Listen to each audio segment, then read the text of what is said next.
안녕하세요. 네, 반갑습니다. 프라임법학원 간평 실무 이론 시간이죠. 예.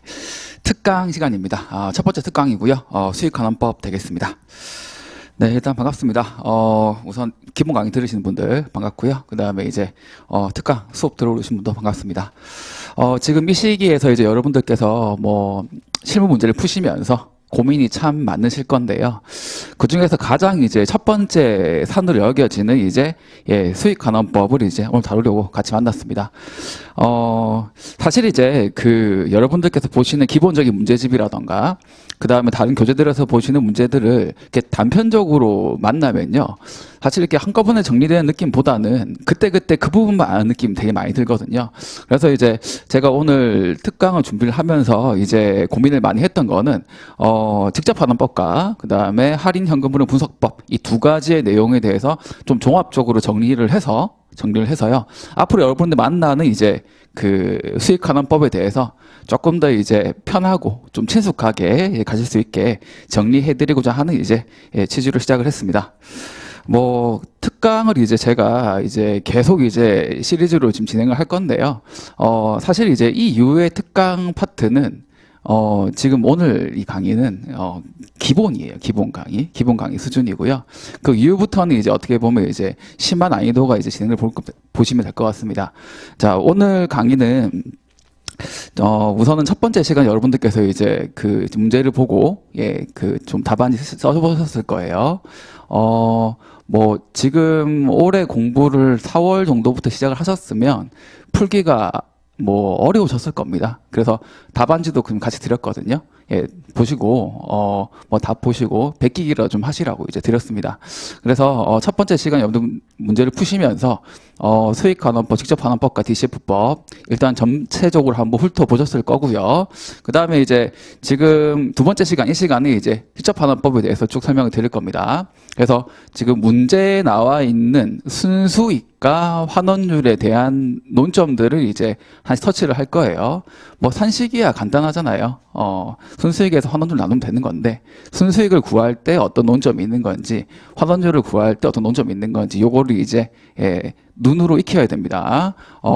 그냥 일반적인 내용들을 쭉 바라보면서, 그냥 그런가 보다 하는 게 아니라, 이런 부분들이 전부 다 논점이 되어서 이게 맞추면 1점, 못 맞추면 0점, 맞추면 0.5점, 못 맞추면 0점, 이런 식으로 지금 계속 파악을 하셔야 되는 거거든요. 그래서 그런 부분들을 한꺼번에 넣어서 준비해 드렸으니까, 그래서 이제 그 내용, 이제 직접환원법에 대해서 순수익과 환원율, 요 논점에 대해서 같이 가볼 겁니다. 그러면서 이제 제가 오늘 여러분들한테, 핸드북 얘기를 드렸는데, 핸드북 교재가 사실 필요가 해요. 지금 보시면, 핸드북에 지금 내용이 이렇게 지금 수익환원법 파트인데요. 이렇게 지금 다 요약이 되어 있거든요.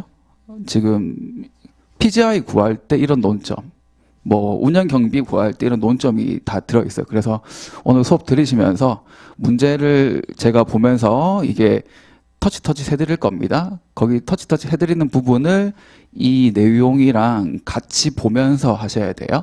그래서 일단 그렇게 첫 번째 시간, 지금 이제 두 번째 시간 진행할 거고요. 세 번째 시간은 이제 DCF를 같이 할 건데, DCF를 여러분들께서 구사하는 것 자체가 논점이 됩니다. 왜냐하면 대부분들이 잘 못하시니까요. 그래서 세 가지 DCF에 대해서 같이 한번 달려볼 겁니다. 달려보신 다음에 그 다음에 이제 나머지는 여러분들께서 돌아가셔가지고 계속해서 반복 숙달을 하시는 겁니다. 그래서 DCF에 대해서 이제 이런 구조이기 때문에 이렇게 풀어야 된다라는 거 오늘 알려드릴 거예요.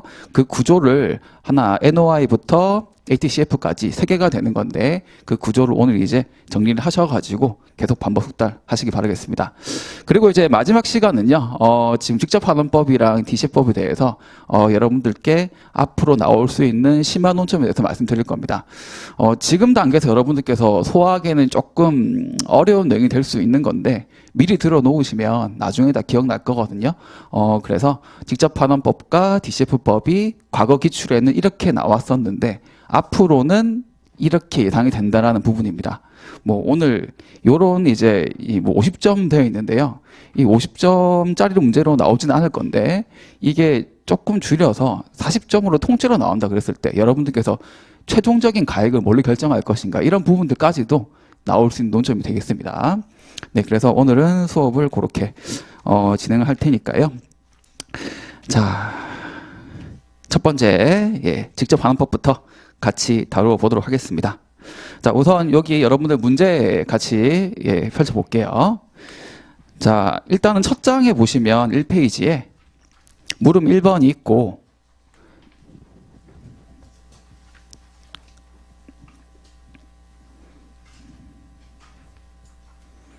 자, 물음 1번이 있고 쭉 나와 있죠. 이렇게 문제가 나와 있는데 뭐 전체 50점짜리 문제는 나올 리가 없겠지만 어쨌든 전체 몇 점이 있고 물음별로 이제 점수가 있잖아요. 그래서 우선 직접 반응법의 수익 가액이 첫 번째 물음이고요. 20점입니다. 20점 분량이 답이 나온다는 거예요.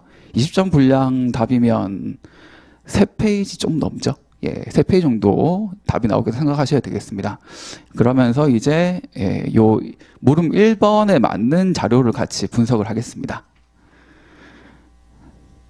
자, 지금 요건데요.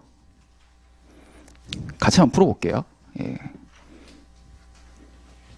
보통 여러분들께서 이제 아직까지 이제 문제풀이를 많이 안 하시고 혼자서 연습을 하시는 경우가 많다 보니까 문제풀이 자체를 이제 어떻게 해야 되는가에 대해서 이제 좀 헤매는 경우들이 많은데 이런 자료가 이렇게 주어졌을 때 내 머릿속에는 어떤 생각을 해야 되는지 사실 그걸 따라오는 게 참 중요하거든요. 그거 같이 한번 해보겠습니다. 자, 보시면 자료 제목 자체가 순수익이에요. 순수익 산정 자료예요. 그럼 이 안에서 결론이 순수익으로 나온다는 거거든요. 다른 자료를 보면서 순수익을 만들면 안 됩니다. 순수익 산정 자료 돼 있고요. 제목만 쭉 보면 2번은 환원율이라고 돼 있어요. 이 안에서 환원율을 만드는 겁니다. 여기서 무슨 뭐 이런 우정 형비 비율이 있다 그래가지고 요거를 위에 갖다 쓰고 이러면 안 되는 거예요. 환원율을 한정할 때만 쓰는 겁니다. 자, 그리고 그 다음에 이제 NOI, BTCF, ATCF, DCF법 자료가 이렇게 쭉 나와 있죠. 그래서 거기 맞춰 쓰시면 되는 거고요. 그 밖에 사항 쭉 나와 있습니다. 우선 앞에 요 자료를 같이 보면 자, 기본 강의는 제 강의든 어떤 강의든 듣고 오셨다는 걸 전제를 하겠습니다. 그래서 뭐 PGI가 뭐니 이것부터 시작하면 뭐 이제 오늘 3시간은 부족하죠. 그렇죠? 그래서 기본적인 건 일단 보고 같이 한번 가볼게요. 자, 여기 보면 보증금이 있고 월세가 있고 관리비가 있고 기타 수입이 있잖아요. 요게 이제 이 부동산을 임대했을 때 얻을 수 있는 임대인의 총 수입이 되죠. 그걸 우리가 가능 총 수익이라고 부르고 영어로 PGI라고 부릅니다. 줄여서 부르죠. PGI죠. 자, PGI 대응되는 부분이고 실제로 여러분들께서 이제 문제 분석을 하실 때 이렇게 쓰셔야 되는 거예요. 그래야 답안 있을 때 안 헷갈리잖아요. 자, PGI를 구성하는 게 보증금 운용 이익이 첫 번째죠. 보증금을 받고 돌려줘야 되는데 보증금을 가지고 있는 임대 기간 동안에는 이걸 운용을 해서 수익을 얻을 수가 있잖아요. 그래서 보증금에다가는 보통 운용 이율을 곱하죠. 자, 보증금 운용 이율은 밑에 보시면 3%라고 나와 있습니다. 그대로 곱하면 되죠. 이렇게. 자, 그리고 받는 돈이 월세 받죠, 우리가. 월세는 우리가 순수익이든 환원율이든 다 연 단위로 환산을 하기 때문에 연간으로 구해야 되죠. 단위가 지금 월로 돼 있죠. 그러면 12개월 곱해야 되는 거죠. 그리고 매월 초지급되어 있습니다. 초지급되어 있죠. 그러면 이제 여기에 원래 월 말로 받는 게 지금 기본인데 말로 받는 게 아니라 초로 받는다 그러면 이자가 한 번 더 생기는 거잖아요. 그러면 이자 부분을 계산을 해야 됩니다. 자, 이자 부분은 밑에 보시면 시장 이자율 4% 되어 있거든요. 요 4%를 계산을 해야 되고요. 그러면 4%를 여기다가 가산을 해주는데 이자가 한 번 더 붙으니까 자, 매월 발생하잖아요. 그러면 이게 지금 연 4%거든요. 그럼 12개월로 나누고. 그럼 월 이자가 붙죠? 매월 이자가 붙는 거잖아요. 그렇죠? 그런데 매월이 반복되는 게 12번 반복되잖아요. 곱하기 12. 요렇게 산식이 구해집니다. 그러면 이제 우리가 보통 그 암기하고 있는 거 있잖아요. 우리가 자 다시 가서 두 개 같이 펼쳐놓고 보면 참 좋은데 여러분들은 책 있으시면 바로 보세요. 여기 자 여기 보면 보증금은 운영이율 곱하는 거 여기 산식 나와 있죠. 뭐 그래가지고 운영이율에 대한 이제 요거 성격이 있었고 요거는 이제 저번에 말씀드렸고 자 임대료 지급시점 보정 방금 들어옵니다. 자 매월 초 지급시 할 때 요 산식이 나오죠. 근데 최종적으로 보면 요것만 곱하면 끝이 나죠. 지금 요겁니다. 초를 발견하면 이 산식 들어가야 되는 거죠. 약분되니까요. 그렇죠? 예, 그래서 그렇게 지금 요 내용들을 따라가고 있는 겁니다.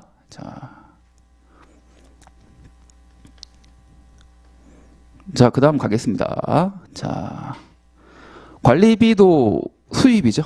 관리비도 수입이죠.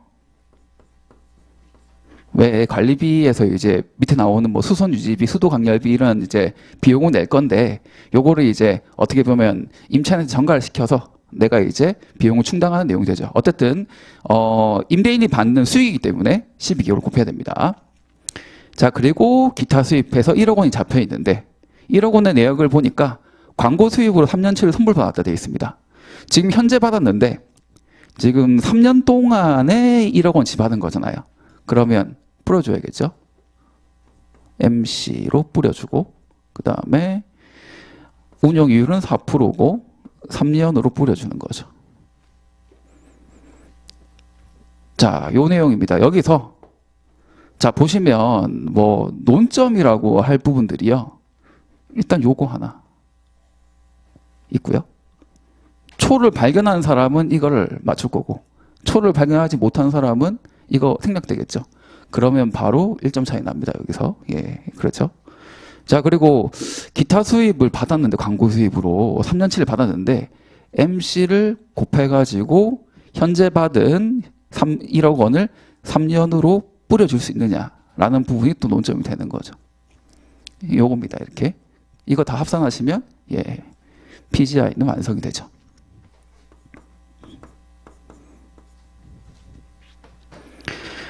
자, 가능 총수익이 이제 확정이 되었고요.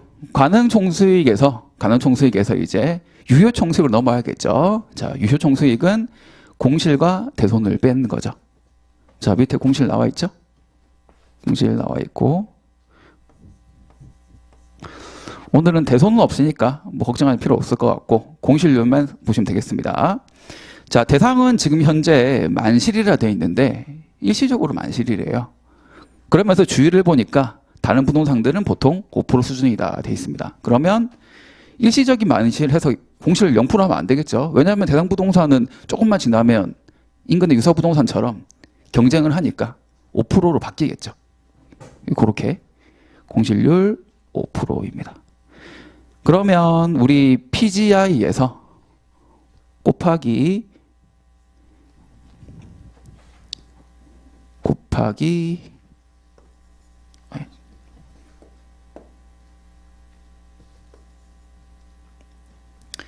0.95 하면 이자가 나온다는 거죠.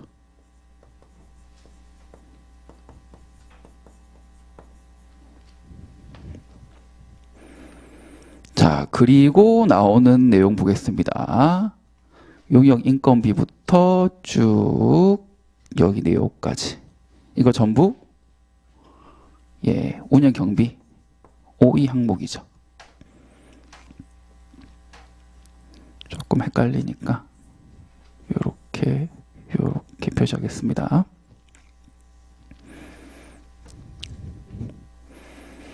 자, 운영 경비 항목에 어떤 걸 넣고 어떤 것을 넣지 않을 거냐. 이게 이제 여기서 또 핵심이 되는 부분이죠. 자, 핸드북 다시 돌아가면 지금 자, 여기 나와 있습니다. 운영 경비 해서 쭉 나와 있죠. 제가 요 내용을 그냥 그대로 드렸거든요. 여기서 좀 심화 단계로 넘어가면 이 내역들이 섞여서 나오겠죠. 이렇게. 예, 그렇죠. 근데 오늘은 제가 그냥 우리 실무 기준에서 규정되어 있는 운영 경비 항목 그대로 용수수 세부대강, 용수유 세부대강 해가지고 제가 그대로 들었습니다. 용역 인건비, 수도 광열비, 수선 유지비, 세금 공과금, 보험료, 대체 충당금, 광고 선전비 같은 기타 경비 이렇게 그대로 드렸죠. 그래서 지금 요 운영 경비 항목에 맞추어서 지금 보시면 예, 여기 전부 다 이 논점이거든요. 논점이 지금 오늘 문제로 들어가 있습니다. 이거 체크해 볼게요.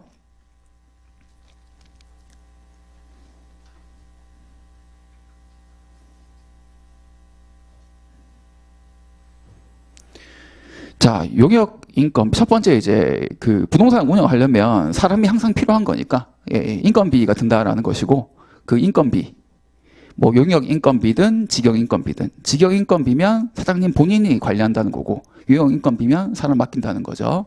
자, 그래서 보시면 용역 인건비 일단 2,500만 원 잡혀 있습니다. 연간 2,500. 약간 이제 최저임금 느낌으로 잡혀 있죠. 잡혀 있고. 자, 근데 그거랑 별도로 소유자 급여가 3천만 원이 있다 그랬습니다. 이런 경우에 이 소유자 급여를 넣을 거냐 안 넣을 거냐라는 게 이제 논점이 되는 거죠. 사람 쓰고 있는데 본인 급여를 비용 처리를 또 한다는 거거든요. 세금 적게 내시려고 약간 꼼수를 부리는 거죠. 이거는 적정 인건비로 안 본다는 겁니다.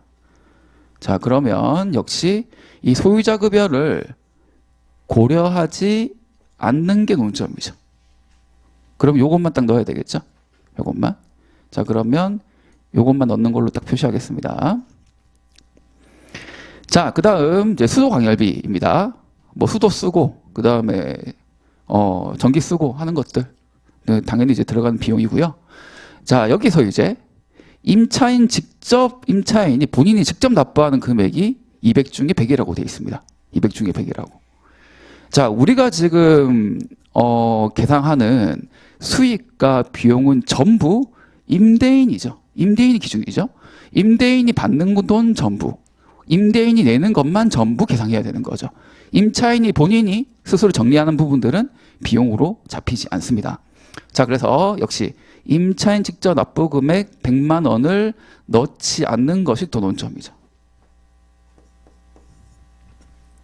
그러면 요거는 100만 원만 넣어야 되는 거죠.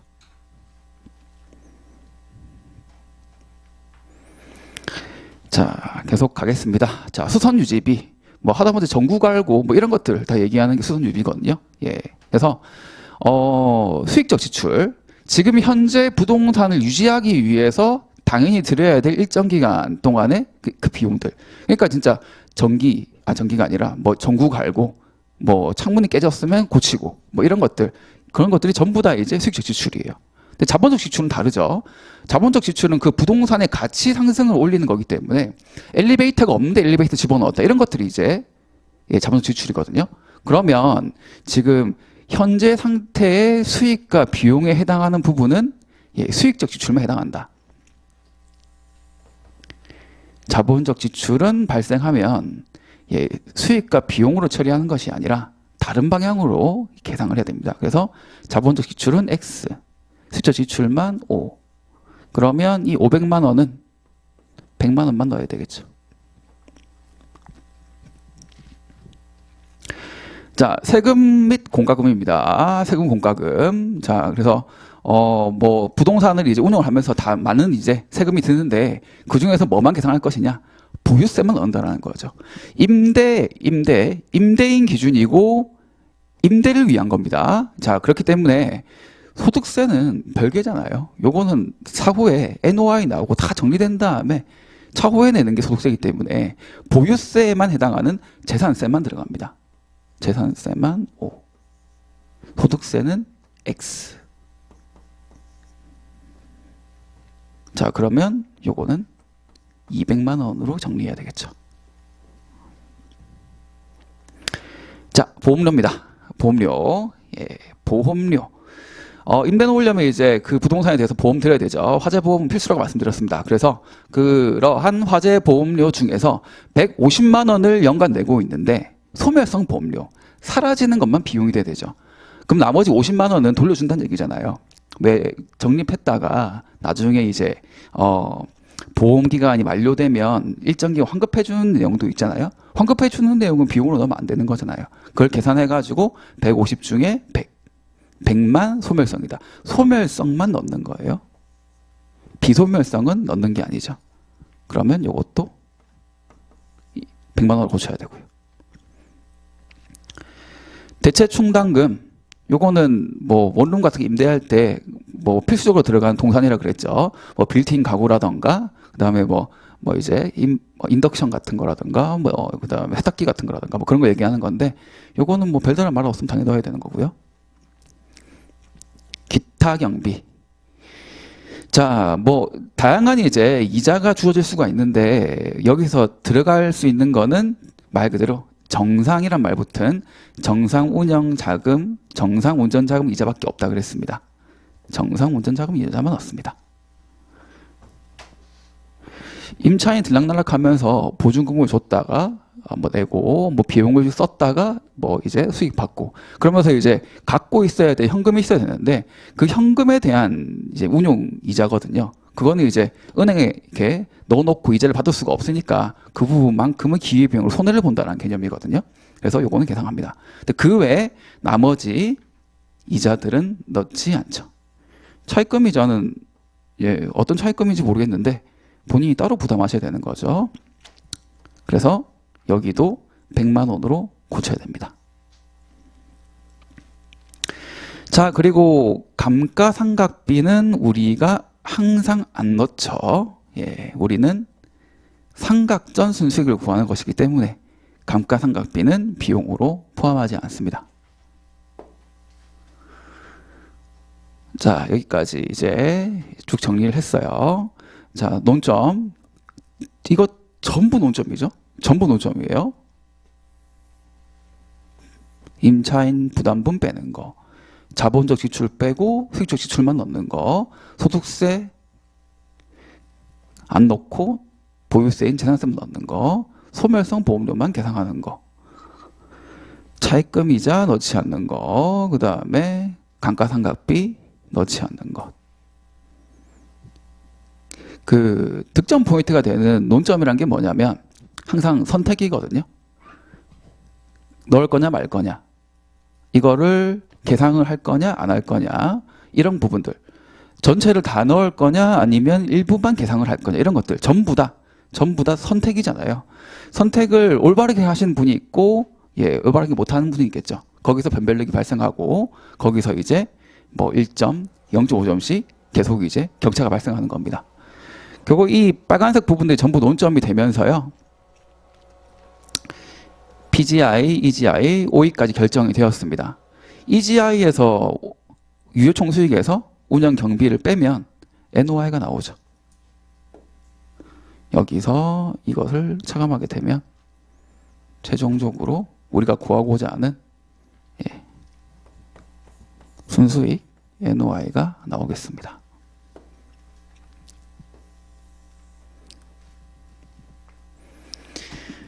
직접환원법이 문제가 나온다 하면 결국 산식이 NOI 나누기 R이라는 단순한 한식이기 때문에요. NOI를 구할 때 논점과 R을 구할 때 논점, 이 두 개로 대별될 수밖에 없거든요. NOI 관련된 논점은 이게 거의 전부예요. 거의 전부입니다. 자, 요거를 제가 제 교재에 있는 내용으로 다시 한번 볼게요. 자, 보시면, 자, 여기 가능총수익 부분들 아까 설명드렸던 내용들을 터치를 해보면,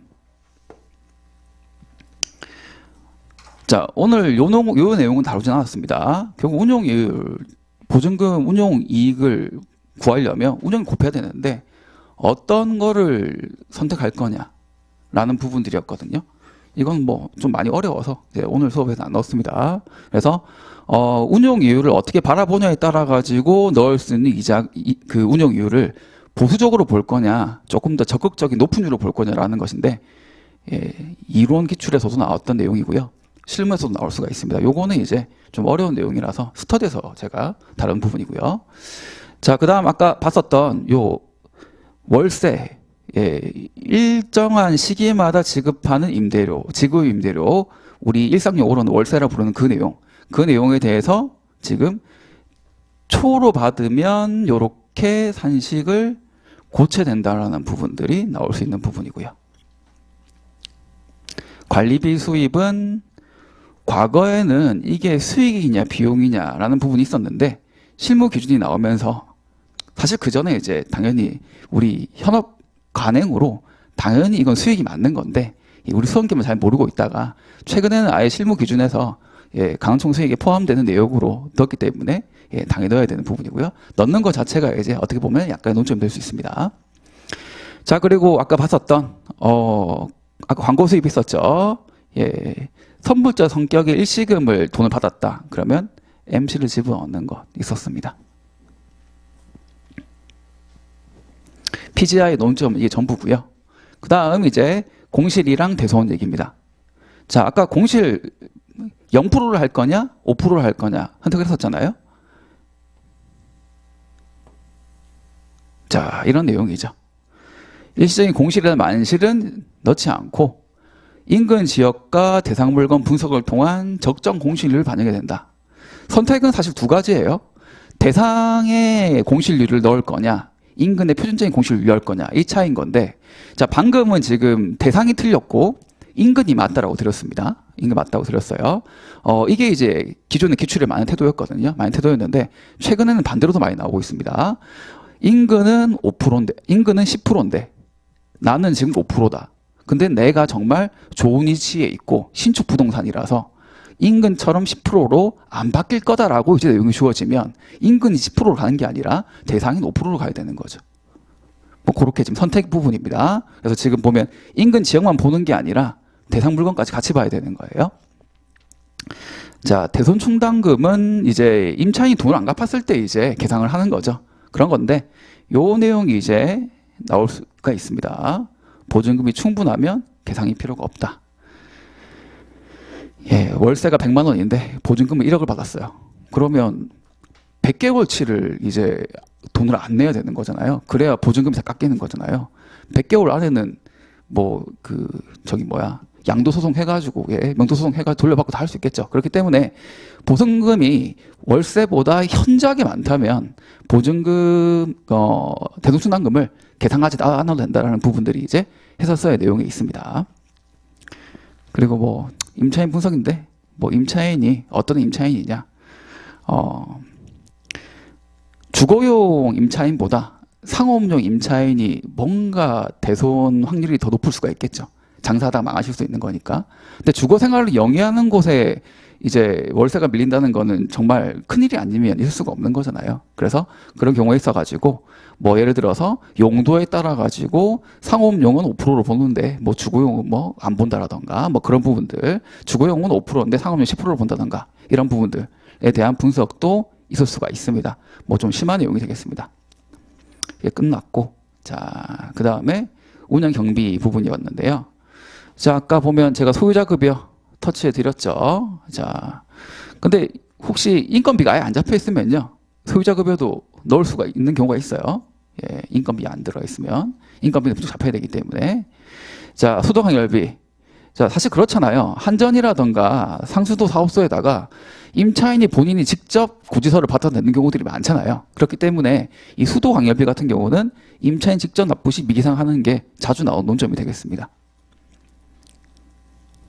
자, 그리고 수선 유지비 같은 경우는 뭐 내역 같은 거 크게 볼 필요가 없고 자본적 지출은 안 넣는다.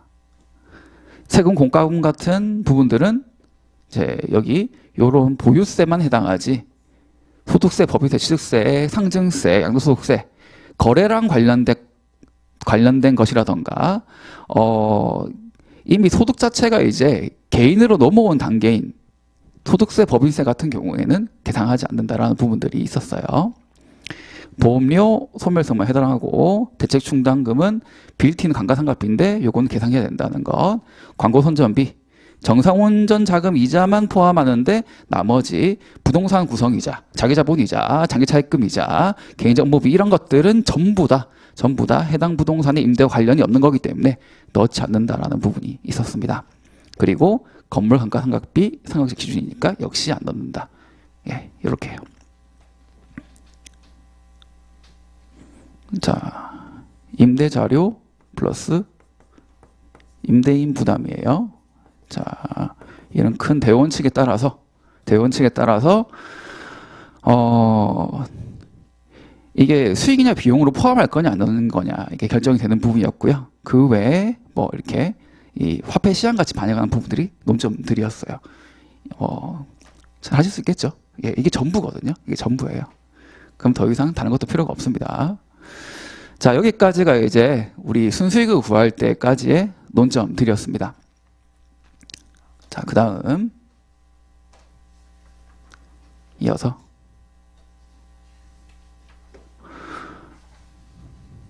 직접 자료 할 때였고요. 간접법 한번 볼까요? 간접법 산책 한번 보고 넘어가겠습니다. 자, 지금은 대상 물건의 지금 수익을 쭉 비용 분석을 해가지고 NOI가 나왔잖아요. 이거 말고 대상을 잘 모르겠으니까 사례를 가져와가지고 이제 만들어 보자 할 수도 있는 거죠. 자, 그래서 대상과 유사한 사례를 가져와가지고요. 구분 비교하거나 일괄 비교해가지고 대상 거를 만들어 오는 과정도 올 수가 있죠. 자, 오늘은 제가 여기 구분 비교를 냈어요. 자, 구분 비교 같은 경우는 사례 순수익에서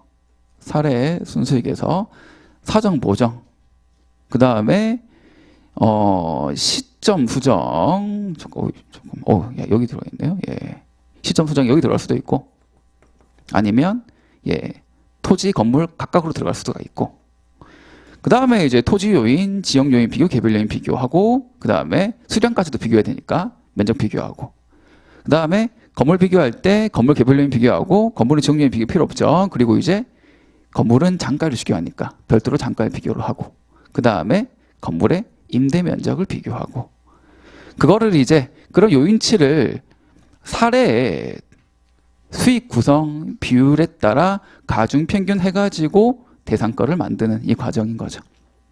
그래서 사례의 수익을 가져와 가지고 대상을 만드는 건데, 지금 비교를 토지 비교, 건물 비교 따로 하는 케이스 한다 그러면 토지 비교를 해야 돼, 건물 비교를 해야 되는 거니까 사례 전체 순수익을 사례 토지 수익으로 하나 바꿔야 되는 구성비를 넣어야 되고, 사례의 전체 순수익을 건물 순수익으로 바꿔주는 건물 순수익 구성비를 넣어야 되고, 요거 두 개로 쪼갠 다음에 요인 비교 거쳐오면 요걸 합하면 대상기 되는 거죠. 이렇게 그 과정입니다.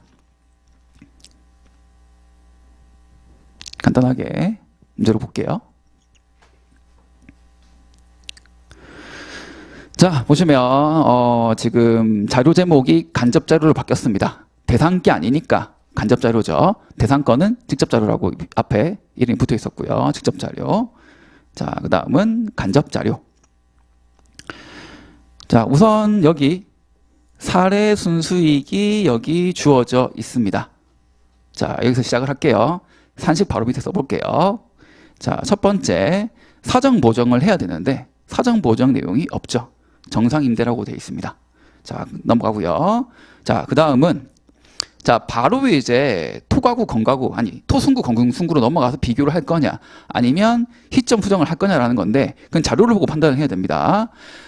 토지 건물 전체 순수익 자체의 변동률이 주어지면 그냥 통으로 바로 시점 수정 넣으시면 되고요. 그게 아니라 그렇게 안 나오고 토지랑 건물을 별도로 시점 수정하게 나온다 그러면 요인 비교를 새로 만들어야 되는 거죠.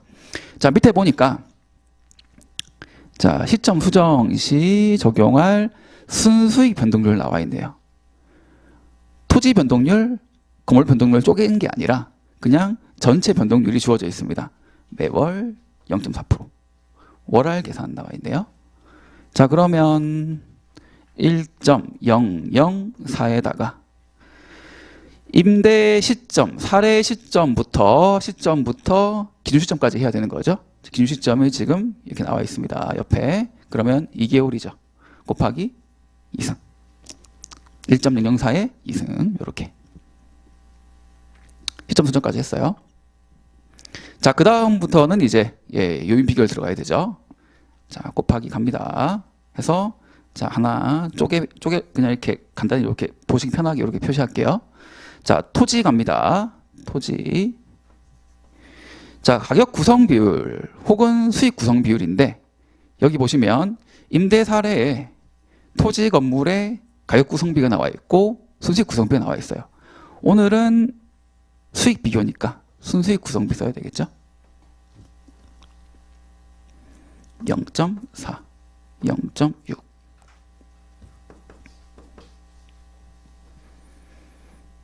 자, 그 다음 와야 될 거 지금 토지만의 비교로 왔습니다. 토지 지역요인 비교 먼저 해야 되죠. 지역요인 인근 지역이니까 1. 개별 요인 여기 토지 개별 요인 나와 있네요. 토지 개별 요인이 나와 있죠. 100, 105, 100, 105.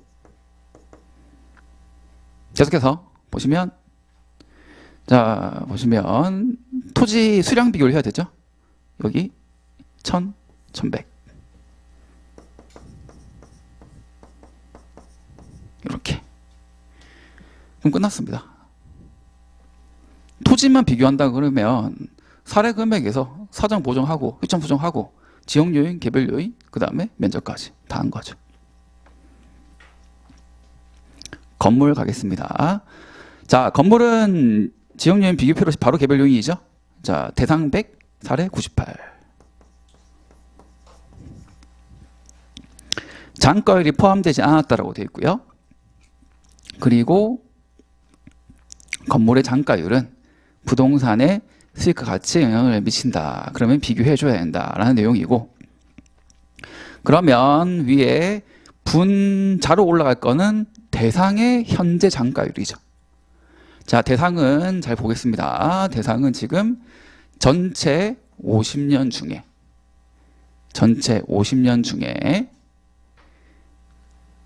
사용 승인이 2018년인데 임대 시점까지 5년이 지났죠. 그러면 45년 남았죠. 45년. 45. 자, 아래쪽엔 사례가 들어와야 되죠. 전체 50년 중에 자, 사례는 지금 13년 사용 승인인데 23년 올해 임대됐네요. 그러면 이 시점까지 해야 되죠. 10년 흘렀습니다. 그러면 40년 남았네요. 자, 건물 수량 비교해야 되죠. 옵니다. 자, 건물의 비교인데 건물의 가격, 쉽게 말하면 가격의 비교였으면 연면적을 비교해야 되는 건데 오늘은 수익을 비교하는 거니까 임대면적을 비교해야 되죠. 요 내용이 되겠습니다. 36, 37. 네, 다 있네요. 그래서 이제 잘 괄호로 묶어가지고 푸신 다음에 뒤에 일제평등 비교 그냥 1 들어가죠. 요거 하나 넣으시면 NY 나옵니다. 이렇게. 뭔가 약간 문풀 시간 같은데 여러분들 실제로 이렇게 쓰셔야 돼요. 문제지에다가 쓰시고 답안지 쓰셔야 돼요. 이거를 그냥 눈으로 보고 이거 하면 되겠지 하고 들어갔다가는 한참 오래 걸리거든요. 처음에 연습하실 때는 여기 문제지에다 웬만하면 다 만들고 그걸 베끼는 형태로 문제를 푸시는 게 좋습니다. 자, 순수익까지 다 했네요. 네. 자, 이렇게 해서 순수익을 구했는데 자, 답안지 보면서 결정한 논리 한번 보겠습니다. 2개 나왔으니까 결정을 해야 되는 거잖아요. 자, 보시면 지금 여기 자, 순수익 결정입니다. 자, 답안지고요. 답안지 2페이지입니다. 자, 지금 순수익이 직접법에 의한 게 요 숫자가 나왔고요. 167. 간접법에 의한 것도 비슷하게 나왔네요. 166 이렇게 나왔습니다. 자, 이런 경우에 어떻게 결정해야 되는 거냐? 반반 해야 되는 거냐? 아니면 뭐 하나를 해야 되는 거냐라는 건데 오늘은 어떻게 했냐면 자, 보면 각 방법의 순수익이 유사하다. 가격 수준이 도출된 결과가 유사하다는 거예요. 유사하기 때문에 서로 합리성이 인정이 되는 거예요. 인정이 되는데 저는 지금 대상의 개별성을 잘 반영한 직접법으로 결정했다라고 돼 있어요. 자, 이게 여러분들께서 이제 앞에 그 짜잘한 논점들을 지금 다 봤잖아요. 그런 거를 이제 처음 공부하고 나면 이제 그거는 잘 하세요. 잘 하는데 본인이 어렵게 구한 숫자들을 가지고 최종 결정을 내릴 때 이상한 결정을 많이 내린단 말이죠. 자, 지금 숫자가 비슷하게 나왔어요. 167, 913 나왔고요. 166, 0999 나왔어요. 비슷하잖아요. 자, 그러면 그런 생각을 해보실 필요가 있어요. 우리가 지금 평가하고자 하는 건 뭐지라는 거죠. 대상이냐, 사례냐, 인근이냐라는 거죠. 자, 첫 번째 자료는 대상 부동산의 임대 수익 비용 자료를 받아가지고 그대로 분석을 한 겁니다. 대상의 개별성이 그대로 박혀 있죠. 그렇죠? 그런데 두 번째 간접법 같은 경우는 인근의 사례를 가져와가지고 요인 비교를 통해서 만든 거예요. 어느 게 더 명확하게 대상이라는 걸 반영하냐라는 측면을 본다 그러면 사실 이 직접법인 거죠. 자, 간접법으로 결정하는 답안지를 많이 만납니다. 많이 만나기 때문에 여러분들께서 자연스럽게 간접법으로 결정하는 경우가 많은데 아니에요. 비슷하게 나오면 항상 직접법입니다. 답은요. 대상이 맞다는 거예요. 대상으로부터 나온 자료가 맞다는 거예요. 그럼 대상의 개별성은 그대로 반영은 그걸 결정을 해야지. 그것 버리고 인근 걸로 한다. 사례 가지고 요인치를 섞은 걸 만든다. 결정한다. 이상한 논리인 거죠. 자, 그래서 비슷하게 나오면 대상 거예요. 비슷하게 나오면. 자, 그러면 두 번째. 자, 오늘은 비슷하게 나왔는데 차이 나게 나왔다. 여긴 한 2억으로 나오고 여긴 한 1억으로 나왔다. 그럼 어떻게 할 거냐라는 거죠. 이럴 때 가장 최악의 선택이 뭐냐면 반반하는 겁니다. 1억 5천. 그럼 뭐죠? 2억일 수 있고 1억일 수 있는 거예요. 1억 5천이란 거는 대상이랑 아예 아무 상관이 없는 겁니다. 그러면 어떻게 결정하냐는 건데, 자, 이럴 때 약점을 찾아야 돼요. 2억으로 결정된 대상한테 약점이 있는 건지 1억으로 결정된 사례한테 약점이 있는 건지. 근데 이렇게 차이 나는 경우는 보통은 여러분들이 많이 만난 그 답안지대로 대상의 약점인 경우가 많습니다. 예를 들어서 직접 자료잖아요. 소유자 구두 탐문에 있다. 기출에 나왔던 표현이거든요. 말로 물어본 거예요. 그러면 당연히 뭐 비싸게 평가받고 싶은 경우도 있으니까 뻥튀기해서 얘기할 수 있겠죠. 혹은 자료를 받았는데 뭐 신뢰할 수 있는 객관적인 자료를 받지는 못했다. 뭐 이런 표현들. 서류를 받지 못했고 뭔가 다른 걸로 받았다라던가 뭐 그런 부분들. 아니면 반대로 이게 1억이 나오고 이게 2억이 나오면 보통 어떤 경우가 많냐면 오래된 자료, 대상은 오래된 자료. 간접법은 최신의 주변 자료. 요렇게. 그러면 이제 오래된 자료 가지고 만들면, 그렇죠? 아무리 이제 시간적 보정을 하더라도 현재 시장 가치 수준을 반영할 수 없는 경우들이 많을 거잖아요. 예, 그런 경우는 보통 간접법으로 많이 결론하게 됩니다. 자, 그래서 오늘 제가 여기 아예 문제에다가 가이드라인을 드렸어요. 여기 뒤에 기타 사항 첫 번째 내용이거든요. 자, 순수익 산정할 때 직간을 둘 다 쓰는데 순수익 수준이 유사하면 직접법으로 개별성이라는 키워드 보시고요. 직접법으로 결정하고 순수익 수준이 유사하지 않으면 인근 지역 내 표준적 이용을 표상하는 간접법으로 결정하라고 드렸습니다. 이 논리가 가장 일반적이기 때문이에요. 요거는 이런 문구가 없더라도 여러분들께서 반드시 알고 계셔야 되는 내용입니다. 우리는 전문가잖아요. 가격에 대한 전문가이기 때문에 항상 판단 자체가 논리적이어야 됩니다. 근데 여러분들께서 이제 수험 답안을 쓰시다 보면 워낙 바쁘고 시간이 없고 이제 정신이 없고 쫓기다 보니까 그냥 숫자를 만드는데 급급하지 결정하는 논리에 대해서는 되게 약한 경우들이 많거든요. 그런데 이제 지금 요 시기에 처음 공부를 할 때는 당연히 숫자 만드는 게 어렵기 때문에 거기에 집중할 수밖에 없습니다. 그런데 어차피 내년 가가지고 여러분들께서 시험 등 들어가셨을 때 그때 옆 사람과 나와의 변별력 자체는 실력 격차는요. 숫자를 만드는 건 다 할 수 있는 거거든요. 근데 거기서 누가 더 아름답게 결론을 내렸느냐, 전문가처럼 답안을 썼느냐, 사실 그게 이제 더 중요한 부분입니다. 그래서 오늘 요거는 좀 많이 강조드리는 부분이에요.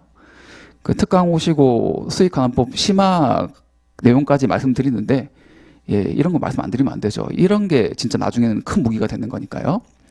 아무 말 없이 종합 고려해서 결정함 해가지고 반반해서 결정. 그게 가장 안 좋은 답안지예요. 전문가 아니잖아요, 그거는요. 그러면서 이제 금액을 이제 여러 개 나온 거를 평균해서 넣어요. 평균할 거면 AI 쓰면 되지. 왜 사람이 필요해요?